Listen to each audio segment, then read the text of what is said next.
4파전 경선구도인 국민의힘 울산시장 최종 후보가 오는 22일 확정됩니다. 감점 룰과 공천 배제 후보와의 연대 등 다양한 변수로 예측 불허 양상입니다. 울산 앞바다에 공상과학영화에서 볼 법한 미니 해저도시 건설이 추진됩니다. 수심 30m 바닷속에서 3명이 생활하는 거주 공간을 만드는 사업이 정부 공모에 선정됐습니다. 올해 하반기부터 동부 주민은 연포산 터널 통행료를 내지 않아도 됩니다. 하지만 나머지 4개 구군과 울산시와의 무료화 협상은 난항을 겪고 있습니다. 칭고리 5, 6호기 건설로 집단 이주해야 하는 울주군 신리마을 일부 주민들이 이주비 추가 지원을 요구하면서 잡음이 일고 있습니다. 국민의힘 울산시장 경선 구도가 4파전으로 확정됐습니다. 시민과 당원 투표 각각 50%씩을 더해 오는 22일 최종 후보를 정하게 됩니다. 특정 후보 대세론 없이 감점 룰과 공천 배제 후보와의 연대 등 다양한 변수로 예측 불허 양상입니다. 배대번 기자의 보도입니다. 국민의힘 시장 경선은 김두겸 전 남구청장과 서범수 이채익 국회의원, 그리고 정가윤 전 국회부의장의 4파전으로 확정됐습니다. 현역 국회의원 2명과 원외 인사 2명 간 대결입니다.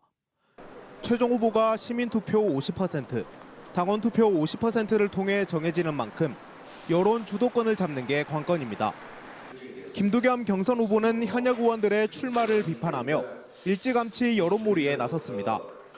현재 국회의원이 그 직을 던지고 시장 선거에 나선다면 그 자체만으로도 흠이 되어 상대방의 공격의 대상이 될 것입니다.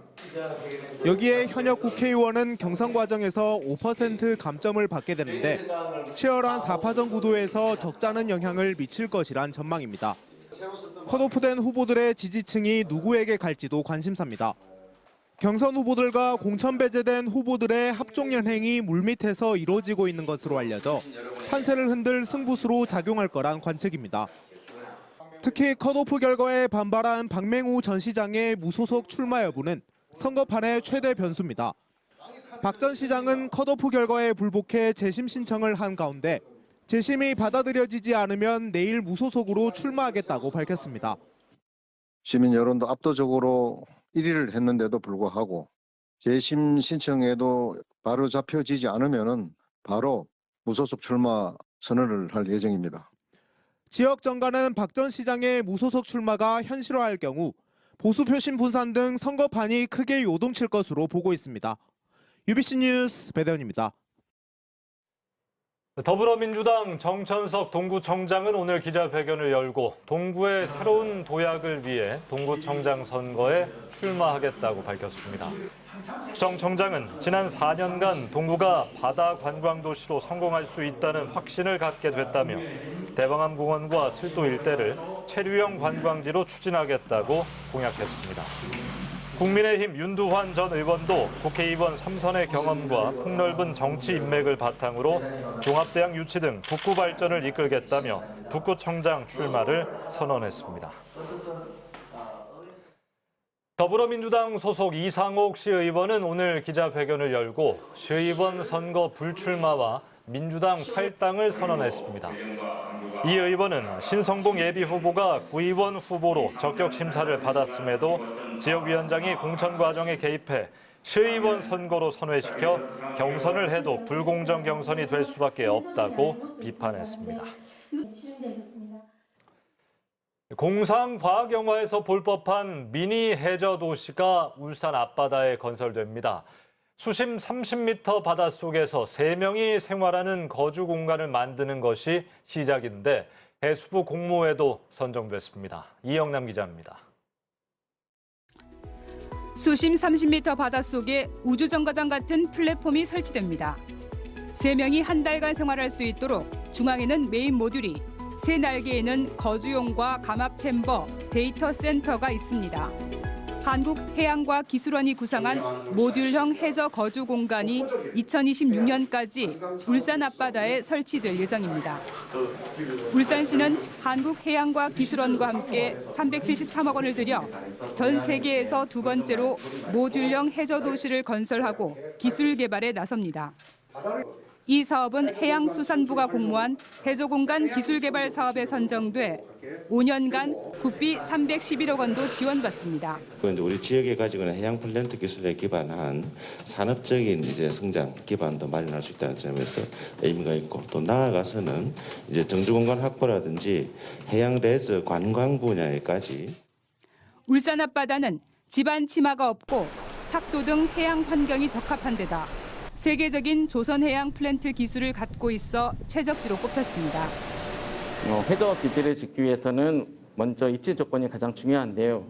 울산시 앞바다가 다른 지역에 비해서 지반 조건이나 수질 조건이 우수하기 때문에 입지로 선정을 했고요. 해저 공간 플랫폼은 우주정거장 같은 첨단 기술의 집약체로 한국항공우주연구원과 롯데건설, 순천향대병원 등 23개 기관이 참여해 의료와 통신 기술도 연구할 계획입니다. 울산시도 해저 공간 기술을 수중 레저와 호텔 등 해양 관광 산업과 접목해 바닷속 관광을 선점하겠다는 구상입니다. UBC 뉴스 이영남입니다. 울산시와 동구가 올해 하반기부터 연포산 터널 통행료 무료화를 위한 업무 협약을 체결했습니다. 시는 내년부터 다른 구군에 대해서도 전면 무료화하는 것을 목표로 하고 있지만 난항을 겪고 있습니다. 김예은 기자입니다. 2015년 개통 이후 소형차 기준 500원의 통행료를 받아온 연포산 터널. 하지만 올 하반기부터 동구 주민들은 통행료를 내지 않게 됐습니다.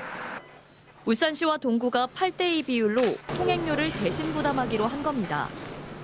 개통 후 8년 만에 무료화를 위해 울산시의회와 동구의회는 오는 7월 각각 지원 조례를 제정합니다. 울산시는 다른 4개 구군과도 통행료 무료화를 두고 3개월가량 협의를 진행했지만 입장차는 좁혀지지 않고 있습니다. 동구를 제외한 4개 구군은 연포산 터널이 국시비를 투입한 사업인 만큼 시설 소유권을 가진 울산시가 재원을 모두 부담해야 한다는 입장입니다. 특히 타시도민의 통행료까지 5개 구군이 나눠 부담해달라는 시의 요구에 난색을 표명한 걸로 알려졌습니다. 이에 대해 시는 전액 부담은 어렵다는 판단입니다. 시에서 부담을 한다면 결국은 우리 시민의 세금으로 모든 역할을 수행해야 되는 거기 때문에 결과적으로 무료가 아닌 거죠. 시민들의 정서와 합치되는 그러한 재정 지원이 이루어져야 되지 않겠느냐. 게다가 통행 차량의 주소지를 구분할 결제 시스템을 국내에서 처음으로 개발해야 하는데 최소 10억 원 이상의 비용이 들 것으로 추정됩니다. 예산 확보가 전면 무료화의 관건인 가운데 당분간 나머지 4개 구군민과의 형평성 논란이 수그러들지 않을 전망입니다. UBC 뉴스 김예은입니다. SK에너지와 S-오일 등 국내 정유 4사가 다음 달 1일부터 전국 760여 개 직영 주유소에서 유류세 추가 인하분을 즉각 반영하기로 했습니다.